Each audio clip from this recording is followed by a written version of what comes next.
আজকে আমার ছোট বোনের বার্থডে সেলিব্রেশন, তাই ভাবলাম আপনাদের জন্য একটা মিনি ব্লগ করা যাক। তো দেখতেই পাচ্ছেন রাতে ভুড়ি ভোজের জন্য জোর কদমে কিন্তু কাজ চলছে। আর আজকে ছোট ছোট কটা স্টল করা হয়েছে, তার মধ্যে হলো এই মকটেল কাউন্টার, আর সেকেন্ড হচ্ছে ফুচকা স্টল। আমার বোন এবং বোনের বন্ধু বান্ধবীরা মন দিয়ে ফুচকা খাচ্ছে, বাট আমি এর থেকে 100 হাত দূরে। তাই পুচকে পাচকাদের নিয়ে চলে এলাম ছাদে একটুখানি ঠান্ডা হাওয়া খেতে। ইতিমধ্যে আমার বড় বোন আমার বোনের সারপ্রাইজ বিটিএস কেক নিয়ে চলে এসছে ওকে সারপ্রাইজ দিতে।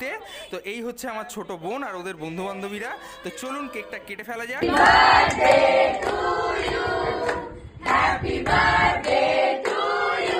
কেক কাটার পর্ব শেষ, এবার হচ্ছে কেক খাওয়ার পর্ব। তো দেখতেই পাচ্ছেন সবাই কত আগ্রহে দাঁড়িয়ে আছে কেক খাওয়ার জন্য। তো আমি চলে এলাম নিচে, তার কারণ প্রথম ব্যাচ বসে গেছে, এবার আমিও বসে পড়বো। বাচ্চাকে নিয়ে বসে পড়লাম আজকে রাতের ভুড়িভোজ করতে, কারণ কাল সকালে জিম আছে। তাই আজকের মতো টাটা, গুড নাইট, দেখা হচ্ছে নেক্সট ভিডিওতে।